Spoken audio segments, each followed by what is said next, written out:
lectures that will be part of our spring guest lecture series. So thanks, first of all, for being here.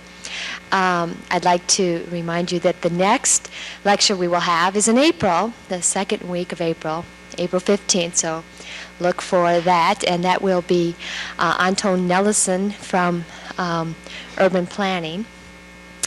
And again, I'd also like to remind you, typical for these events, we have a student host as well as a faculty host. The student host is the Associated Students of Historic Preservation.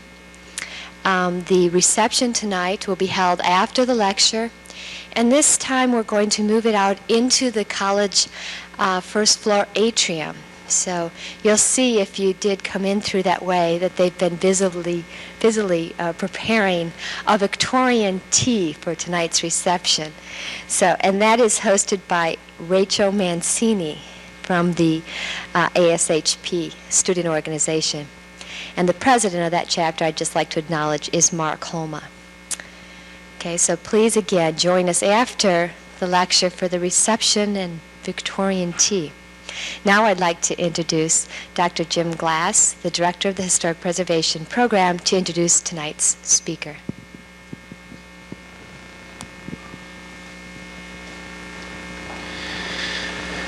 It's a pleasure to welcome all of you on behalf of the college and the preservation program to our auditorium tonight. I see many faces not only from within the college but from communities outside. Welcome to you all.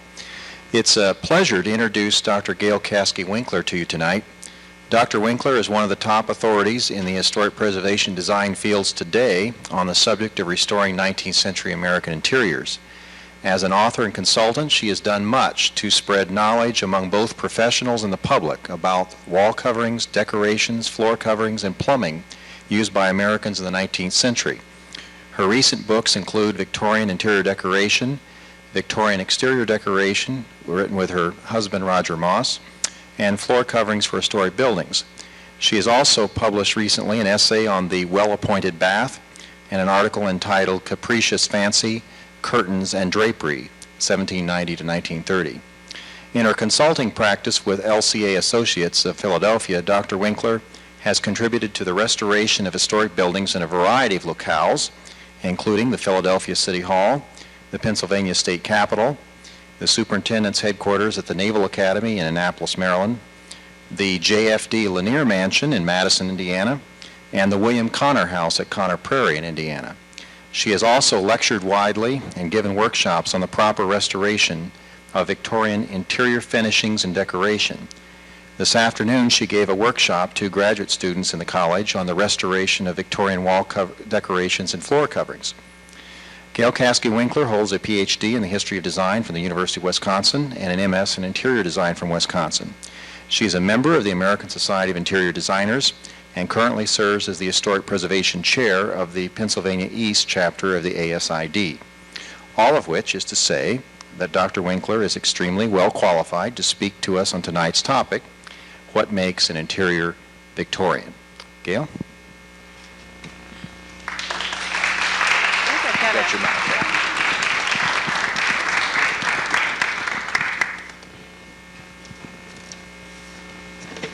You have to give me a minute to get this assembled. They didn't have these in the 19th century, so I'm a little klutzy with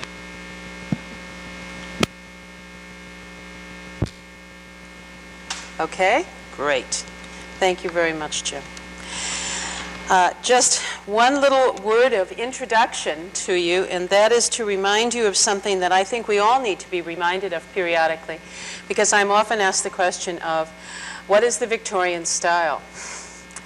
This is a nasty question because of the simple fact that through all of the upheavals of the 19th century, through all of the wars, the American Civil War included, through all of the social revolutions, through all of the industrial changes, I suspect the reason that we call the 19th century the Victorian age is because that short and later doughty little woman remained the only stable thing in a century otherwise just fraught with upheavals and change. She was the Queen of England from 1837 until 1901. If her son had been on the throne of England as long as she had been, he would have ruled from 1901 until 1965. And I tell you that only because when we put it into our own century, it gives us a much better context for understanding what's the Victorian style. There were lots of styles.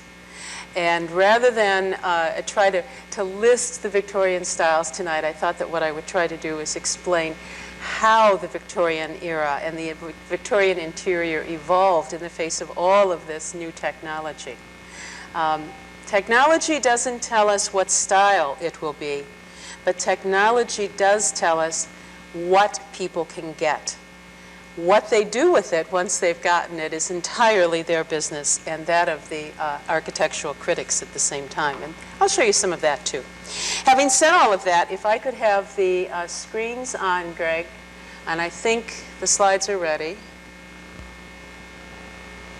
Have you advanced them, or do I need to do that here? Do I need to advance them? I guess I do. Yes. Great. Well, the question before us all is what makes a room Victorian and what does not, maybe? And why do we instinctively feel that one of these interiors qualifies for the title Victorian but the other one does not? And I have to say it's not simply an issue of country of origin. We can't simply say Americans, North Americans, or British or English could be Victorians and nobody else, because quite frankly, I have to say the room that is on the left, which is indeed the more Victorian of these two spaces, is a boudoir sitting room, if you will, in Germany about 1850. And on the other screen is an American room, certainly, but it is a room today in the Brooklyn Museum. Dates to about 1799. It's from a southern plantation that was collected by the Brooklyn Museum. So it does not qualify as being particularly Victorian. And it is not also an issue of social standing in a community because, after all, anybody could be Victorian. These interiors distinctly belong to people who are far less prosperous than those on the preceding slides. And yet we instinctively know that the black and white illustration here is of a Victorian interior and the other is not. By the way, the Victorian interior, as you can see in the small print, is the parlor of Abraham Lincoln's Springfield home on the night of his first inaugural, as illustrated in Frank Leslie's Illustrated News. It was this kind of a thing that was used by the Park Service when they restored Lincoln's house. They used it for carpeting, they used it for window treatments, they used it for mantel decorations, they used it for furnishings. I think probably there's only one thing in that image that Leslie didn't get right, and that wasn't there. And that is that I distinctly believe that neither the President nor Mrs. Lincoln would have had a Parian bust of the President sitting in the middle of their sitting room on top of that etagere in the foreground. I think that is Frank Leslie embellishing the issue, if you will. Well, here are two very Victorian spaces, though widely separated, I admit, by both social standing and also by geography. The one on the far screen is, of course, the smoking room of the Rockefeller family, today collected again in the Brooklyn Museum, which is, by the way, one of the nation's best-kept secrets. And so if you go to New York and you only go to the Met, you're missing something. Take the subway ride, which is a real treat in itself. Also, I point out to you, a Victorian device. And go over to the Brooklyn Museum and take a look at the wealth of what they've collected in the American rooms there. And the reason that it's so important is because the Brooklyn Museum collected the rooms and built the museum around them. So unlike the Met, which has sliced and removed things and kind of jury-rigged a lot of their rooms in order to fit them in to a previous building, the Met just incorporated things wholesale, including, in a couple of cases, entire 17th century Dutch colonial homesteads. A real tour de force. Well, the screen closest to me is something that I think most of you do recognize, and that is the James Whitcomb Riley House in Indianapolis. Here are two interiors that are so typically Victorian, and the question to ask is why? What makes them that way? And I would like to suggest to you and spend the rest of my brief time with you trying to convince you that it is the product of technology. It is the way in which 19th century technology made available increasingly to the majority of middle-class households the treatments that they could apply on floors and on walls and on windows, that increasingly, regardless of where one was located, you could get this material. The Transcontinental Railroad is of course, the major supplier, 1869 binding together the northern tier of states, if you will, followed relatively quickly by the southern route of the Transcontinental. Up until that point, lots of trains in this area, and certainly lots of ways of getting things through on both canals and on rivers. So all of these things, this communications and transportation network, would make the Victorian interior a distinct possibility, something that had never happened, this kind of homogenization of the American interior ever before. Let's look at what happens. And let me see if I can figure out which slide I didn't drop. Oh, did it wrong. I mean, you can see that I'm a really 19th century person here. Eureka. Well, the easiest thing, as I tell my students at Penn, is to get involved in doing 18th century interiors. Because in order to recreate an 18th century interior in a contemporary house, or one that has survived to this day, all you really need to do is to take out the floor coverings, take off the wall coverings, and get rid of the window coverings, and suddenly you've got an 18th century interior. Nothing could be easier. The reason, of course, for all of that is because in the 18th century, all of those things were gotten as products of being handmade. And probably the most expensive of carpets that were available in the 18th century were either the true Oriental knotted carpets, or even when carpets were being knotted on the continent or in England or in America as early as 1790, they were hand-knotted carpets known to us today mainly as Axminsters, and they were exceedingly expensive. Again, the wealth of hand production. On the left, you see the Savonneray carpet manufactory, 1628 in Paris. This is an early 19th century view of it from Diderot's Encyclopedia. And the weaver is working on a vertical loom, knotting away. The cartoon is above him. The technique is unchanged for hundreds of years. And on the right, two young women sitting in the Beijing Carpet Works, which for reasons that escape me is located in Shanghai. And they are knotting away on one of these vertical frames. It's a fairly wide carpet, so there are two of them. They each are knotting about a 27-inch width, which is fairly typical and an important dimension to remember, that 27-inch width, for reasons that will become apparent shortly. Well, if Axminsters, hand-knotted Axminsters, and true Oriental carpets were out of sight for all except the very handful of colonial worthies, and even into the 19th century remained far too expensive for the average American, President Washington had an Axminster carpet knotted for him in Philadelphia. He put it into the presidential dining room in Philadelphia. He paid $215 for that carpet. I wouldn't mind paying $215 for such a carpet, but at the time that he bought it, that was 2/3 of the year's salary for the average working man. So, who had them? Not many. If, however, you were a middle-class American, of a small percentage of middle-class Americans in the early years of the 19th century, what were your choices? What other kinds of floor coverings might you be able to have? Here's one of them. It is a particular kind of distinct striped carpet known as a Venetian. These are a reversible carpet with a flat pile, and they were employed in American houses throughout the 19th and even into the early 20th century, first half of the 20th century. Venetian carpeting is very easy to produce. It was woven on fairly simple looms like the one on the left, and the reason that it's easy to weave is that once you have striped the loom, the warp is what carries the color in the striping. So once you've warped the loom, you have only I'm not a weaver, I can say this, you have only to send the shuttle back and forth, trying to maintain even salvages in tension, of course, but you're just filling the warp with kind of stuffer threads, cottons usually. And voila, you ended up with this draped carpet, typically woven about 36 inches wide, and then seamed together and put on the floor, usually in the fanciest of interiors, wall to wall. Here you see another kind of wall-to-wall carpet installation. This is a type of carpeting that is known as ingrain. And these carpets are patterned carpets. Unlike the Venetians, which are only striped, this is a far more complex product to weave. It is a flat pile carpet, just like a Venetian, patterned, however, and again, reversible because it is flat piled. I like these. These are two engravings. Well, the one on the right is an engraving. The one on the left is the interior of a little bank building restored at Old Sturbridge Village in western Massachusetts. It has a surviving ingrain on the floor.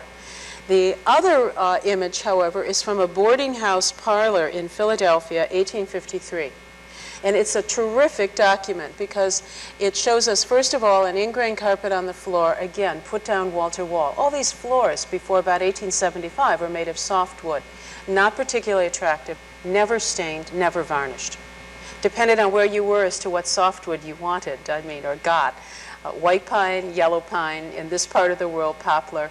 But these floors typically not stained, not varnished, just carpeted if you could afford it. What I really like about this image is not only do we see the carpeting, we see the kind of mantel garniture, we see the lack of window treatments, which is not at all uncommon in the first half of the 19th century. We see one of those giant Grecian sofas with, I'm sure that's black horsehair on it, over on the right. The kind of clunky sofas begin to be made about 1840 that my husband says if you find one in an antique store, you don't need to worry about shipping it to your house. You just hold hay out the window of your car and it will follow you home down the road. And there's this hapless man sitting on the sofa, and over his head is one of these wonderful documents that I can never get any house museum to do. There is obviously a gas pipe was let in for a gas sconce into that wall. And what they did was they took an extender pipe, they attached it into the wall, they brought the pipe out, then they connected a rubber hose, fabric-covered rubber hose, down to that little lamp on the table. That's the only way you can get a gas table lamp, let's face it, because gas won't go down chains and it won't hit cords, but you need to have this kind of wonderful device. And occasionally you will see these gas table lamps. When you do, remember this installation and do it. Nobody will, but you could try. Anyway, ingrain carpeting. Ingrain woven on a little bit more complex looms. You're looking at one here. What's really operational about this design, though, and slide, is for me to tell you that all of these ingrain carpets had to be woven by hand using a weaver and his assistant, the draw boy. And the weaver and the draw boy had to remember the carpet pattern. It is a lot easier to remember a small, simple pattern than a big, fat one, and consequently, little carpet patterns like the one on the right, about a 6-inch repeat, is what most of these pre-1825 ingrain carpet patterns were all about. That starts to change in 1804 when a Frenchman by the name of Joseph Marie Jacquard perfected a loom attachment that could automatically manipulate the loom harnesses and so set the pattern. It meant that a weaver could sit at a hand loom, he could produce this pattern. He did not need the assistance of a draw boy. It doesn't lower the price of this carpet a lot, but it does lower it a little. It may bring it down to something like $1.80 a yard for a 2-ply and $2.80 a yard for a 3-ply. Venetians, by the way, cost about 50 cents a yard throughout the 19th century. Anyway, what Jacquard's invention will do is it will enable you to have enormous pattern repeats. And it's still the invention we use in the industry today. It was first used and adapted to fabric looms to make damask. By 1825, it is put onto carpet looms. The jacquard cutting machine that you look at over on the right has a drawing on top of it. That's the point paper. That is the actual design that is going to be woven into the carpet, or if this were a textile loom, into the textile. There's a patent down below. The thick cardboard card is put on top of that. Holes are punched to tell the needles of the loom up and down at what points. And then once that is, all the cards have cut for a full pattern repeat, it's passed to this man, as you see standing here in a 19th century engraving, and he is stitching together the full pattern repeat. These will then be placed on top of a loom so that the loom can weave these big complex patterns. The surviving piece on the left is just a 36-inch wide strip of ingrain. The repeat on it is about 54 inches. You couldn't remember that. And on the right, something that we should remember, we who are so finicky when we're putting together fabric and we want those patterns to match up going across the seams, well, when you have big repeats, you have lots of wastage. And apparently some of our 19th century predecessors were a little less finicky about matching up pattern repeats going across the seams, as you see in this surviving piece of sometime in the second quarter of the 19th century. It couldn't have been woven before 1825, which is when the jacquard attachment is put on carpet looms. Well, that still, as I've suggested to you, doesn't lower the price very much, but here's something that will. In 1839, a young man, 25 years old, taking time out from his medical studies to be able to raise money so he could continue his medical studies, invented a power loom for weaving ingrain carpeting. The young man's name was Erastus Bigelow, and medical science lost a practitioner. He never went back to medical school again. Improvements quickly followed, and what you have on the far screen is an 1842 version. It could weave 27 yards of ingrain carpeting a day. That's a 300% increase over hand looms. Power looms not only produced more yardage in a day, but combined with the jacquard attachment, these looms could produce very complex designs with regular selvages, regular lengths of pattern repeats. After all, they didn't show up hungover or having fought with their wife on the way to work.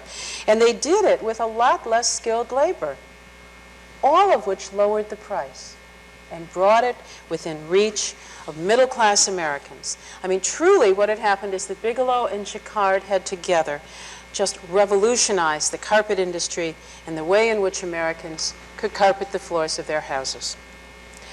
Flat pile carpets were not the only things available, however, to 19th century householders. By the middle of the 19th century, for those with enough money, Brussels and Wilton carpets with wool face piles were another alternative.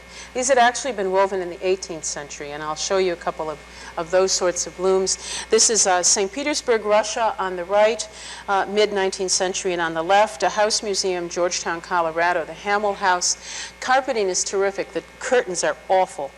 When I talked to all of you in the preservation program earlier today, I mentioned that this was exactly the misreading of excess fabric at the windows. I mean, it was never done by the time this house is trying to typify. This is 1880 approximately, and at that time the curtains would have been cut so that they just swept the floor. And this excess amount of fabric that people typically say shows how wealthy they were, you know, hogwash. It shows that the designers who put these in didn't know what they were doing. I'm not real nice when it comes to some of these things. I hate wasting money. I mean, I love spending money when it really it does what it's supposed to do on a project, but when you waste it, it's just seems sad to me. Well, Brussels and Wilton carpets are woven in England during the early years of the 18th century, and in America by the early years of the 19th century, and precious few Americans and their English counterparts could afford them. Brussels typically cost about $3 a yard. A Wilton would cost somewhere around $4.50, $4.80 maybe. These are all 19th century prices, needless to say, but I'm giving them to you because it gives you a sense of how much these things cost. Think of it, a Venetian, 50 cents, a Wilton, $4.80. Big difference. Anyway, the weaving process is essentially the same. The face pile Well, whatever is not needed to make up the design on the face pile is carried in the body of the carpet. You can kind of see that here. And then the face pile is pulled out to get onto make up the pattern on the surface of the carpet. And this excess wool is woven over what we call today wires, but they were once made out of wood in the industry. And the height of that wire determines the height of the pile. And then as the weaving process goes forward, these wires are removed from the back and inserted in the front. It's a little bit like that children's hand game, you know, hand on hand on hand. I don't know if that even has a name. The only real difference is that in a Brussels carpet, which is a looped pile, the wires have smooth ends, and in a Wilton with a cut pile, the wires have a razor at the end that literally cuts the loop as it's pulled out. You can always remember the difference between a Wilton and a Brussels. A Brussels carpet, think of it as capital letter Bs lying on their backs on the floor. And Wiltons, of course, make perfect sense. They're W's sticking straight up. At this point, my graduate students at Penn all moan, but they never forget the difference between a Wilton and a Brussels carpet. And this is one of their major competitors. Brussels and Wilton carpets were about double the cost, as I've suggested to you, of the best two-ply ingrains at mid-century, even though Erastus Bigelow had actually developed a steam power loom to weave them in 1851. It had certain flaws. He couldn't weave up to the selvage, and so he had plain selvages on them. We finally took care of that. That was one drawback, and here was another. The very nature of weaving these carpets with the wool being carried in the body when it wasn't on the face meant that there was a limited number of colors that could be used to make up the designs. And unfortunately, these limited numbers of colors tended to make designs that were somewhat geometric, which was fine until in the 1840s there's a real style change that begins on the continent, then in England, and ultimately in America, which we know as Rococo Revival. A real fashion in things like naturalistic flowers, carved onto wooden pieces like the Rococo Revival sofas, or put into carpeting, as you can see here. To overcome the solution of both the amount of money needed to make these things and also the limited use of color patterns, a man named Whittock in Scotland perfected something that is called a tapestry loom. And here you see the examples of that. The floor on the left is the Milligan House Parlor, Saratoga, New York, also collected in the Brooklyn Museum. And on the right is a carpet on the floor in a house in Michigan where it was laid on the floor in 1866. And that intensely colored little sample that you see there was what the family found in a trunk in the attic where it had never been walked on, never exposed to coal gas, which would have discolored it, never gotten dirty, never faded in light. That's what a really wonderful tapestry carpet could look like. Well, the critics hated them. Here's one of my rules of thumb, and that is that when you read 19th century design literature, and the critics are all saying things like, terrible taste, don't ever do it. It seems quite clear to me that everybody was doing it. Because critics don't have to rail against a fashion that nobody follows. They only have to argue about a fashion that everybody wants. And clearly the middle class loved these carpets. How were they made? This is a very bizarre loom. We will not dwell on it. But what Whittock decided is that if you wound all of the face pile onto this huge 6-foot in diameter drum and then pre-printed that face pile and then unwound the drum in this large strand that would catch into real cheap backing on the carpet as the weaving process commenced, you could have limitless colors on your design. And it was cheap because all the wool was on the face. When it worked well, you got carpets like the one you just saw.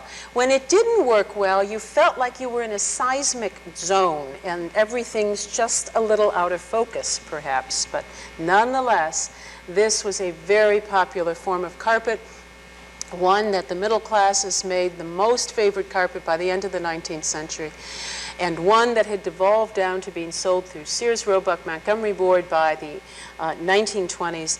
The Depression came, the bottom dropped out of that market. Nobody bought these. And in the 1930s, the end of the 1930s and through the first half of the 1940s, these things bit the dust into the scrap metal drives of the Second World War. None of these mills survive today. And if you have a velvet or a tapestry carpet, as they're sometimes known, you need to have reproduced, you can't do it on the original loom. It's too bad. Oh, now I've... See, that's the other rule here. I will always push the wrong button. All right. Well, in addition to floors, here's walls. This is the other thing that you've got to think about in these middle-class homes, and that is that wallpaper everywhere, and as you will see soon, even on ceilings, will create one of the typical marks, characteristics of a Victorian interior. 'Twas not always the case, because for all of the 18th and first half of the 19th century, wallpaper was both time-consuming and a labor-intensive operation. These images are from Godey's Lady's Book, 1854, but they show the kinds of steps that workers went through time out of mind to make paper, and that is you sorted the rags, and then you had a worker chopping the rags, and then you put the rags into a large Hollander, which was like a washing machine gone crazy, and it would beat the stuff into a soupy pulp. And the pulp was then transferred to the vat on the far right, and a man reaches in with a tray with a screen on the bottom, and he carefully moves this soupy solution to get a nice level layer of pulp, and then he has to pull it straight up, pass it over to the man on the right, who presses it between felts, takes it out, further presses it, it's dried and bound into reams. Each sheet is usually no larger than about 22 by 32 inches, because if you've ever made paper, you'll understand, and if you haven't, a cubic foot of water weighs about 65 pounds. If you're moving 2 cubic feet of water straight up to get that tray up, you're dealing with something that's about 130 pounds. So 22 by 32 inches is about the size that an average paper maker could handle. And in addition to that, you then had to print these things using all sorts of hand techniques. When the papers went to the paper printers, they were first of all pasted together to form larger panels or rolls, which were then covered with a ground color of choice, whatever it was. And then the pattern was usually gotten by printing with wooden blocks, one block for each color in the design. And what you have on the left or on the right is a 4-color frieze from a French wallpaper manufacturer. 3 colors make up the pattern, and the 4th color, of course, would be the ground. While all of these processes might seem primitive, let me assure you that the products that they were able to produce were not. French firms, in particular, always have produced extremely sophisticated wallpapers. They found a ready market in both England and the United States. Scenic papers, which were quite expensive, were widely distributed in the early decades of the 19th century. They're really a 19th century phenomenon. We tend to think of them as colonial, but they weren't. Godey's Lady's Book in Philadelphia continued to urge its readers to employ scenic papers in their houses. As late as 1857, they were writing about them, noting that James Griffith's paper hanging establishment in Philadelphia was carrying all of the latest, and some not so late, wallpapers, things like El Dorado and Views of North America. I'm happy to say both of those, by the way, are still in production. You can still get them. And we use them at the dining room, the Lanier Mansion, for example, where dining rooms were the typical places these things went. Wallpaper, however, is only going to become ubiquitous for the middle-class parlor by the middle of the 19th century, when a series of technological advances are going to reduce the cost of wallpaper and put it within the reach of all.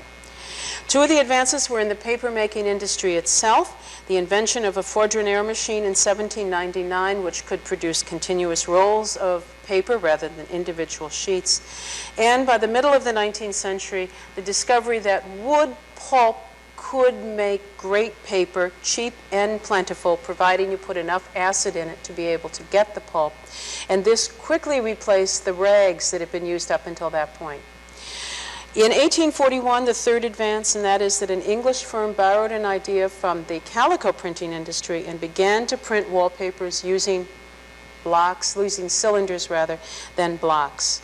And that is going to really speed up the price or the time for printing all sorts of papers. These advances may have taken decades to finally reach their high point, if you will, but this particularly complex piece of machinery over on the right, illustration published in the July 24th, 1880 issue of Scientific American, shows you a paper printing machine in which blank paper goes in at one end and comes out with 12 colors at the other. And on the left is an advertisement for a Philadelphia firm. The borders here are made up of some of the styles of wallpaper that was being produced in the middle of the 19th century. By 1850, Andrew Jackson Downing could declare in the architecture of country houses that the mode of treating cottage walls now most in favor is that of papering the principal rooms and the best bedroom and whitewashing the kitchen, inferior passages, and lesser bedrooms. The parlor of the Maxwell Mansion in the Germantown section of Philadelphia has been restored to that mid-19th century taste, but I have to add that cheap wallpaper did not ensure good taste, and Downing urged his readers to avoid gaudy patterns or imitations of church windows, as he phrased it. Indeed, on the left is a close-up of the wallpaper that was produced for the Maxwell parlor. It is a copy of a design that is in the Cooper Hewitt collection, and is indeed either an American or an English one. You know that because it's just not particularly widely handsome. The English critics began to sound the alarm over naturalistic designs quite early. I think the reason they did it, by the way, is because the French could make them and the English couldn't, and that seems to be one of the leitmotifs of English-French argument throughout the course of the 19th century. The paper here was machine printed, and it is exactly what the English critic Augustus Welby Northmore Pugin had in mind when he wrote, and I quote, "Gothic papers with a wretched caricature of a pointed building repeated from the baseboard to the cornice of the room. These sorts of things," he said, "were great favorites with hotel and tavern keepers." Well, that damning by faint praise obviously did nothing for most middle-class consumers in England and America who bought these things by the cartload, I'm sure.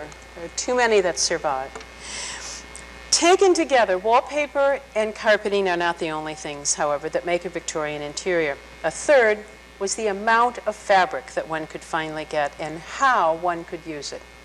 The Industrial Revolution, after all, began in the cotton mills of England in 1760, followed in America in 1810 in Rhode Island, and these kinds of interiors show you the wealth of fabric that one could get and how you could put it together. Now, I hasten to add that while the English and the Americans really spawned the Industrial Revolution, once again it was the French who taught everybody what to do with this stuff. The parlor of the Valentine House in Richmond, Virginia on the near screen typifies the kind of florid Rococo interior popular at the middle of the century. And on the right, a room, actually a double parlor in an inn in Cape May, New Jersey, but the curtains echo those lambrequins that went in at windows at Lansdowne and Natchez, Mississippi in 1853, and I'll show you a view of that room in a couple minutes too. These window coverings from the early decades of the 19th century were actually illustrated in periodicals, Thomas King and Rudolph Ackerman in England, but they are basically copying directly from French sources. And there are two things to tell you here. Number one, terminology. The stuff at the top of these windows that hangs and folds parallel to the floor and is stationary was called at the time drapery. And the stuff that hangs in folds perpendicular to the floor and could move to cover up the windows was called curtains. So when you read 19th century sources, keep in mind the difference between curtains and drapery. Any idiot, including the British and the Americans, could make curtains, but only the French could really do drapery correctly until well into the course of the 19th century. Second thing is that notice that how, since both of these curtains are looped back, the hems still touch the floor.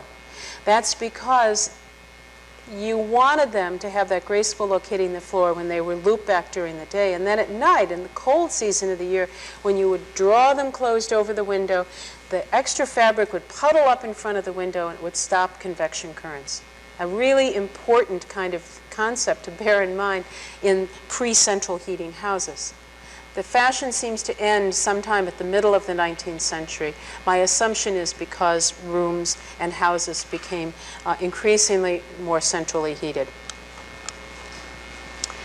Well, if you couldn't afford a draper, what could you do if you had enough money to buy this fabric? And here is one of the examples. This is John Claudius Loudon. It's an English source, 1833, Encyclopedia of Cottage Farm Villa Architecture. And he said, simple curtains and what he termed piped valances. That's something the English could do. Were these important in America? I suspect they were, because Godey's Lady's Book, which was the widest, best-known, and longest-running magazine for women in the 19th century, published these 1833 illustrations in 1849.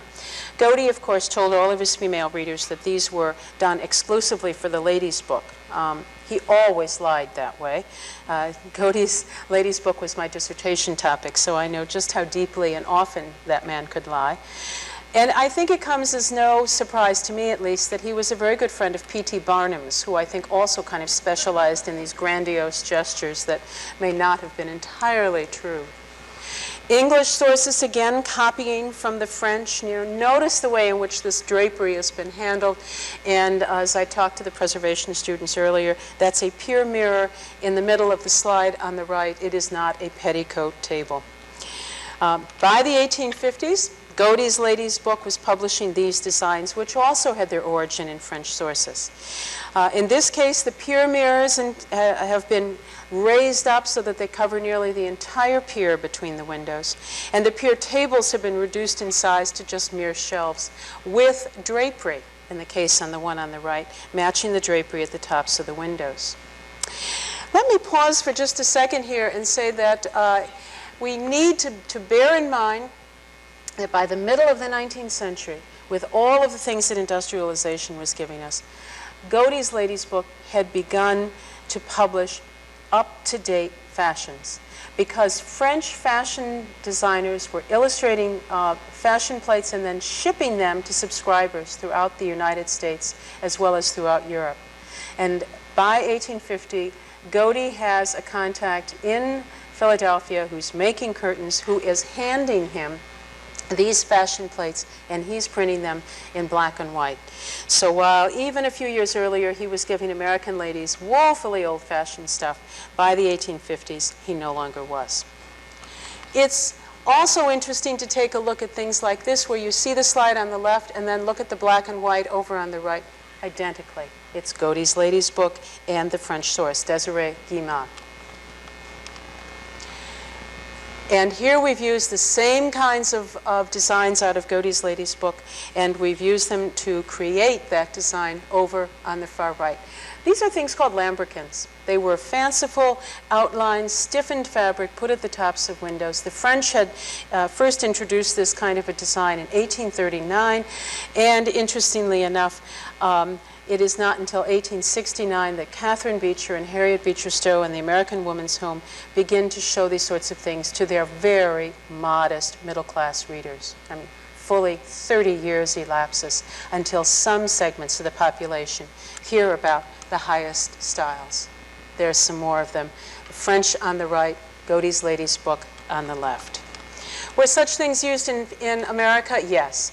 Remember that in the double parlor of the Inn in Cape May, New Jersey. Here's the prototype.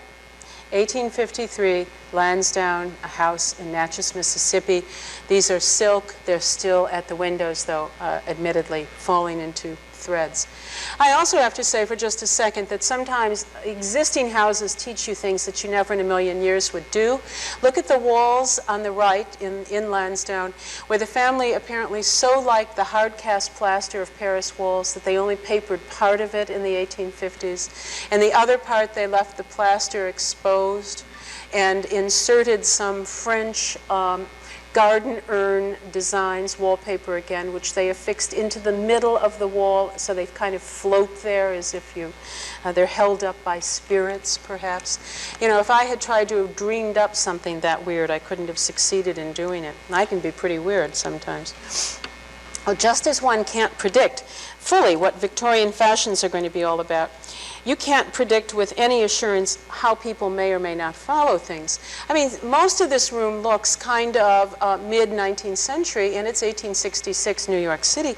But what is going on with all of those pictures on the wall? That is so avant-garde. That's the kind of thing you look at and you say, an American interior, 1880.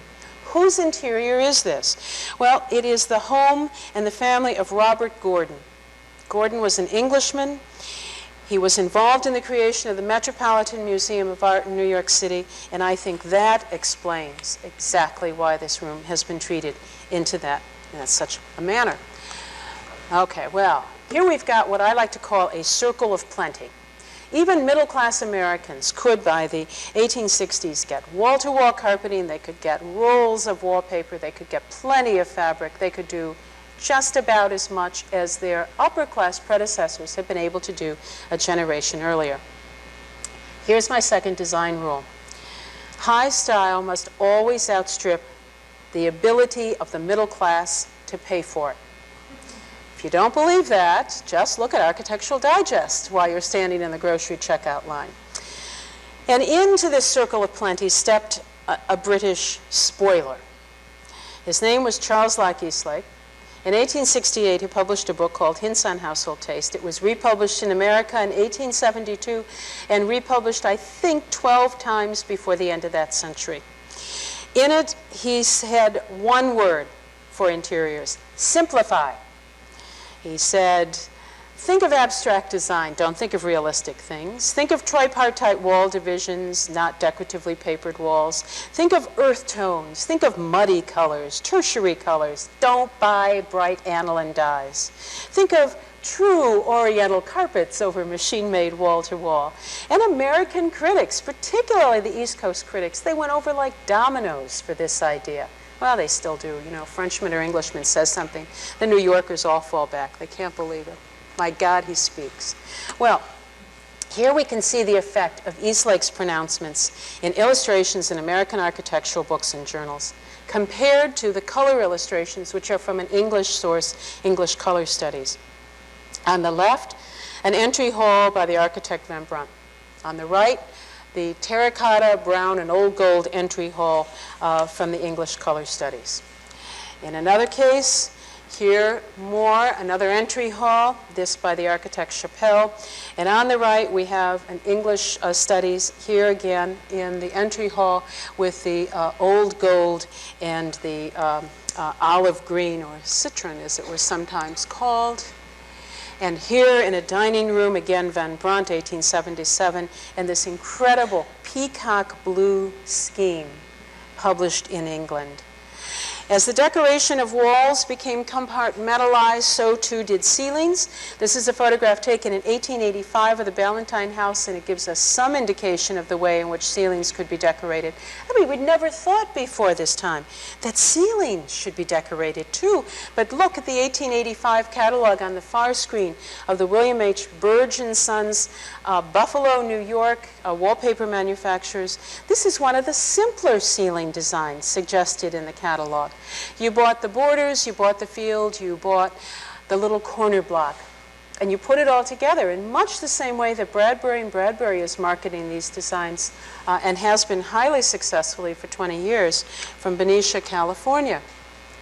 Here, all wallpapers, the Burge collection, the Alhambra collection, well, of course, what else? But it does remind me to point out to you that while that's wallpaper on the right, except for the floor, that floor is this kind of tile, something called encaustic tiles. Andrew Jackson Downing is the first American critic to mention them. They become increasingly popular throughout the second half of the 19th century. They were not inexpensive, however. And today, they're only made by one firm in England. So most homeowners not getting encaustic tile floors settled on less costly alternatives, and here are two of them. One of them was still a painted floor cloth from the 18th century, but the other was a product of 1868 known as linoleum. You'd be amazed at how you can strike fear into the hearts of homeowners when they say brightly, "What else can I put on the floor in my 1870s house?" And you say, "Linoleum." Scares them.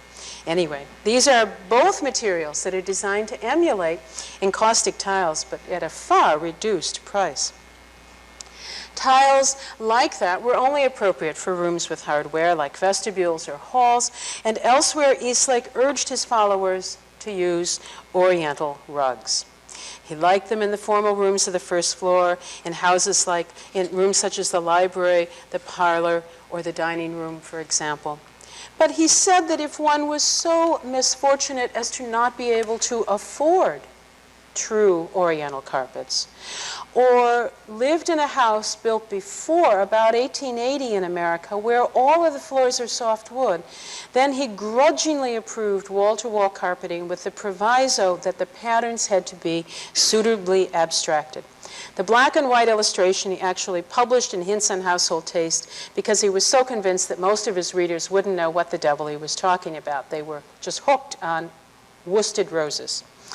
The carpet closest to me is a survivor. It's a Brussels carpet dating to 1874, which is the year that it was laid into the Second Presbyterian Church in Chicago, designed by the New York architect James Renwick. Notice here the use of all those tertiary colors, old gold, terracotta, a little bit of peacock blue, etc., etc. Really quite a wonderful carpet. Eastlake and his followers did not recommend carpeting, however, in bedrooms. Hard to clean. You know, we think of electric vacuum cleaners as having been in the Garden of Eden, but of course they did not show up until the early years of the 19th century. And they suggested, most critics suggested, that in bedrooms you could do things like either a good wooden floor left bare, with perhaps the exception of a small rug, maybe by the last quarter of the 19th century, of animal fur, or grass matting as your other substitute. Now let me just mention one thing. Let me digress for just a second, and I don't want to spend a lot of time doing this, but I have to tell you about a book that I read. I really do read a lot of 19th century design books, and one of them is written by two people that are clearly half-wits. His name is William T. Jones, and she was William T. Hamilton. William... Now, I can't remember his name. It's Jones and Williams, anyway. There aren't very many books by these two. And it's called Beautiful Homes. Henry T. Williams and Mrs. C.S. Jones. Beautiful Homes, 1878. And they were writing about carpeting, fur carpeting. And they pointed out to their readers that a tiger rug would cost $250 without head and $500 with head. And they realized that that could buy a working man a house. So they suggested that perhaps the lady of the house, not being able to afford such fashions, but knowing that little area rugs of fur were important to keep up with the latest style, maybe the lady of the house could persuade her husband to take up arms and to move out into the environs of their cottage and shoot something.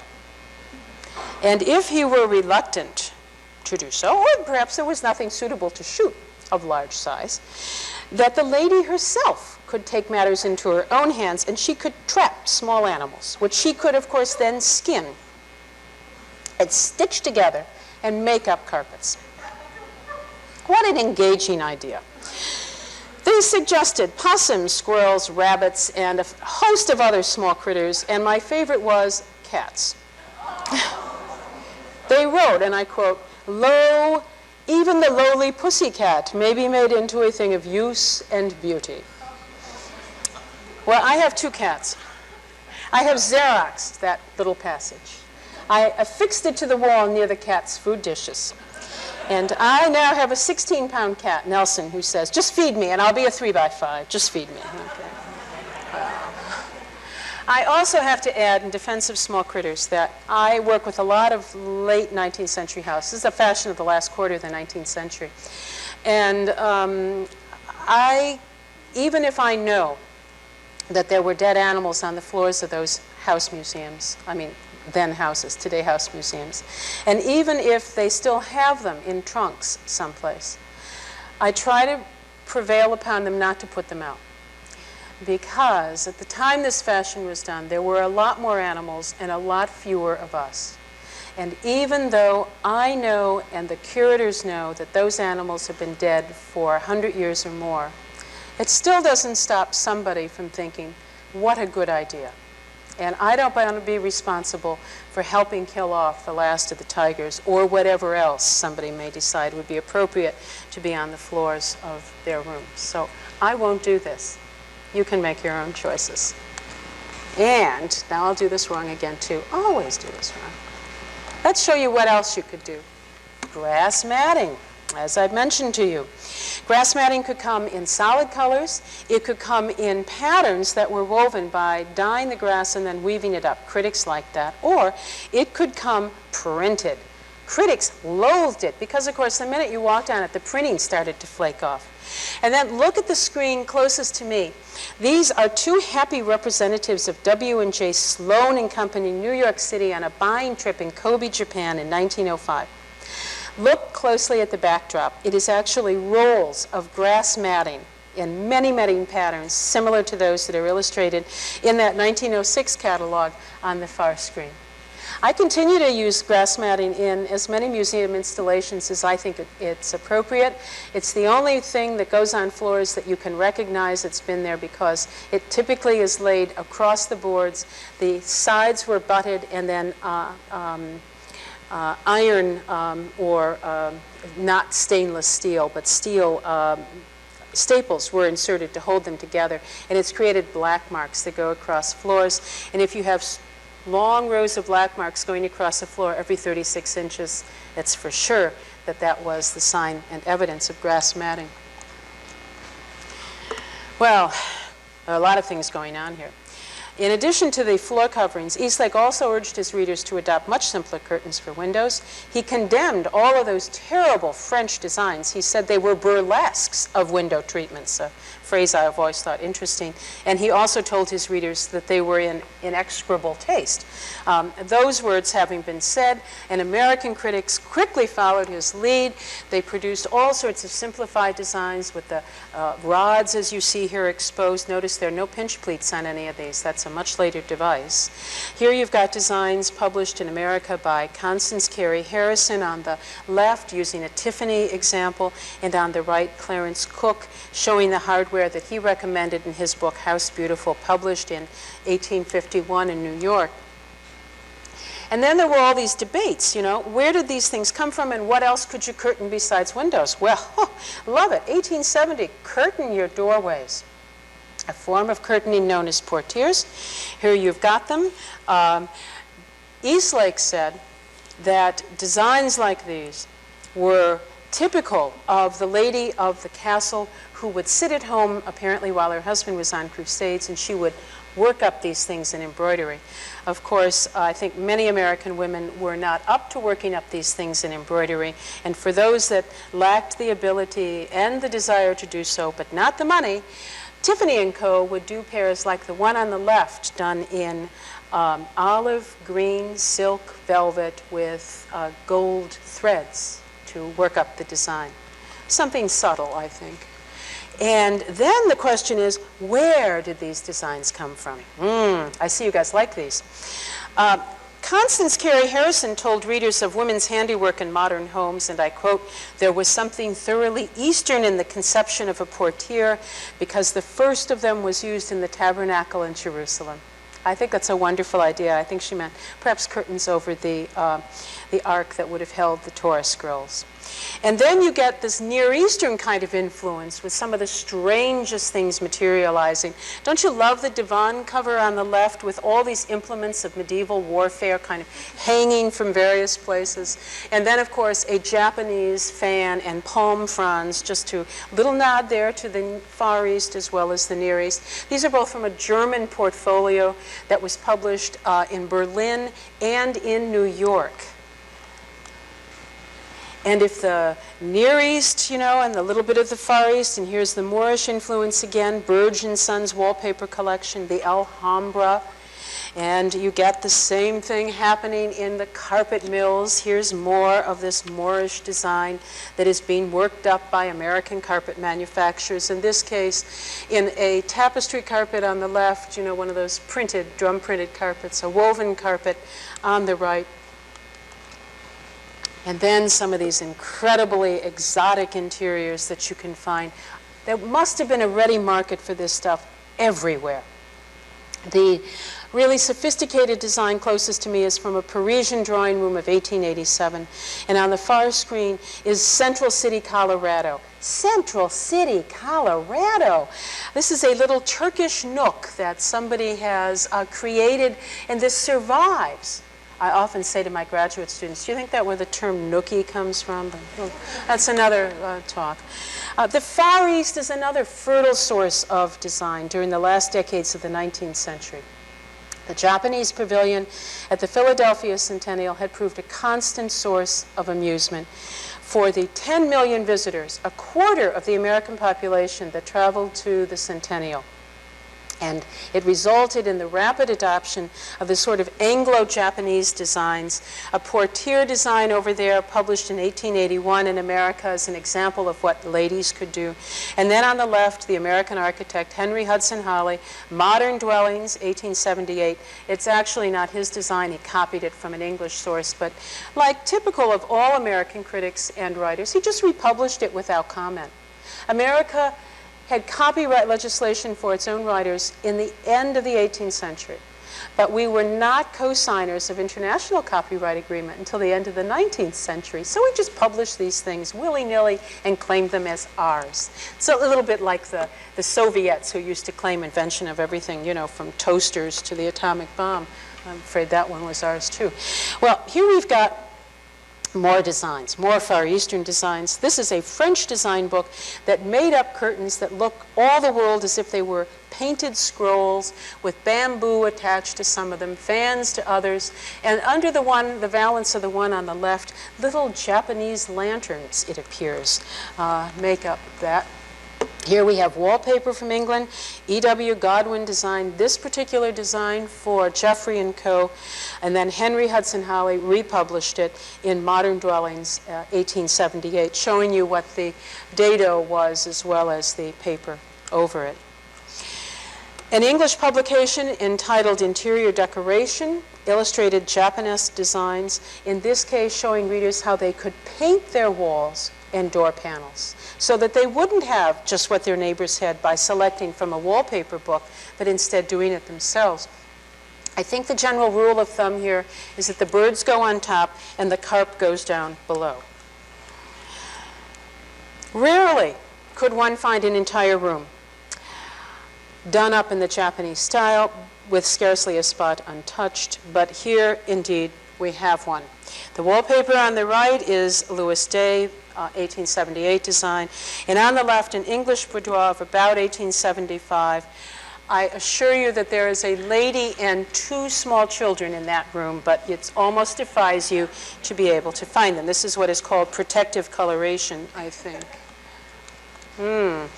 For the most part, households on the continent and in England and in America would adopt only a few Oriental forms, often porcelain, so that they would kind of show their sympathy and their understanding with the Far Eastern aesthetic. Now, I have to admit that occasionally these fashions got somewhat out of hand. And there were always those who just simply misunderstood the principles of simplicity or elegance, or maybe they just lacked any kind of judgment whatsoever. And then there were always, of course, those individuals who, shall we say, marched to a different drummer. I have to tell you about this slide briefly. This is out of the State Historical Society's collection in Madison, Wisconsin. It is a glass teaching slide from the Home Economics Department at the University of Wisconsin, late 19th, early 20th century, I'm not sure which. And it is got its little tag still on the top of it. And it is listed, filed under Home Crafts, taxidermy. I mean, what were they teaching those young women in the Home Economics Department a century ago? And what I really like about it is that, in addition, we know that that woman's name is Miss Bliss, and that she has done all that work herself. Now, the head of the iconography department, before he retired, insisted always that if you look closely, you would find Mr. Bliss in that pile of animal flesh as well. I've looked, and I think that the good man avoided here. Well, Clearly, it was time for a change. As early as the 1880s, some critics had begun to resurrect historic styles that were a great deal closer to home than either the medieval, the Far East, or the Near Eastern. These are illustrations from two pattern books of the early 1880s, and they show the kinds of elements of America's colonial past, also the British past, beginning to be blended in with other design sources as well. Even interior decoration, that English text with the Japanesque designs, began to show things like the slide closest to me with, shall we say, what the English call Queen Anne, but what we would call colonial revival appearing. By the end of the 1880s, the drawing room of the Ballantyne House in Newark, New Jersey, that is, by the way, Ballantyne beer, and the New York reception room of Edith Wharton's mother on the far screen begin to reflect a taste for either the colonial revival or the neoclassical, both of which come back at the end of the 19th century.